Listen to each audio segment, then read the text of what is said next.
How do you stand? Are you comfortable?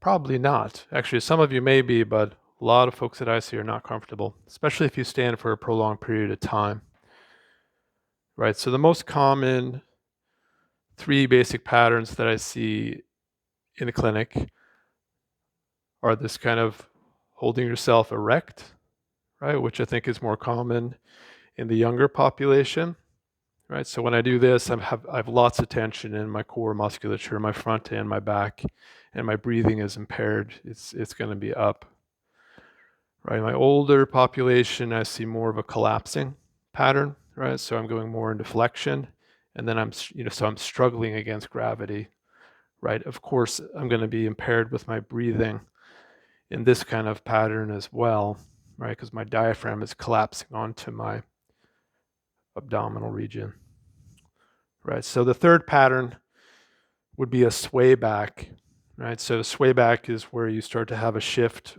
forward of the hips and you have like a little S curve coming up through the body. So I'm going to be hyperextended in my legs, a little more weight in the front of my feet, hips forward, excessive curvature in my back a little above the lumbar region, right? Then maybe some depression in my chest, forward shoulders, and my head will be like this, right? So I've got a funny picture of myself when I was in physical therapy school with a plumb bob, which is a string with a weight on it. I'm standing next to it, and you can clearly see that I'm in a sway back, right? And it reminds me of the way my father used to look, right? So the funny thing though is that when you're in the position, that posture, because it's habitual, you have no clue that this is how you're standing, right? So let's just start with the basic movement of centering your pelvis under your head, right? So my pelvis is here, head is here, and I'm going to use that strategy whether I'm like this, or I'm like this.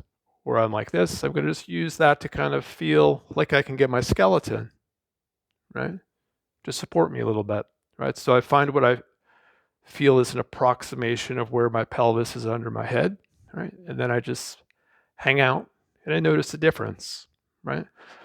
One of the immediate differences I notice is that there's less tension in my back and in my front, right? So I also notice that I get more centered over my feet, right? I think it affects the position of my head as well, right? So if that's a little too difficult to sense, you could think of your hip, right? Your hips going under the shoulders, right? So you just get your hips under the shoulders, right? So you form this rectangle, and you just get that position so that you feel, oh yeah, that feels much better. So when my hips are under my shoulders, I can kind of let the weight of my upper body sink into my hips, and then I can keep letting it sink into the floor, and that feels pretty good, right? Contrast that with you're walking down the street, you see a reflection of yourself in the window, you're like this, and then you try to do something to correct it, right? So that sort of subconscious correction does you no good, right? So it's better to start to become a little more kinesthetic with your awareness, right? Sense your body. What are you doing, right? Just get basic. Get your pelvis under your head, right? Get your center under your head, or get your hips under the shoulders, right? Don't lift your shoulders. Don't stick your head up like that. It's just not the way to do it, right? So play with that.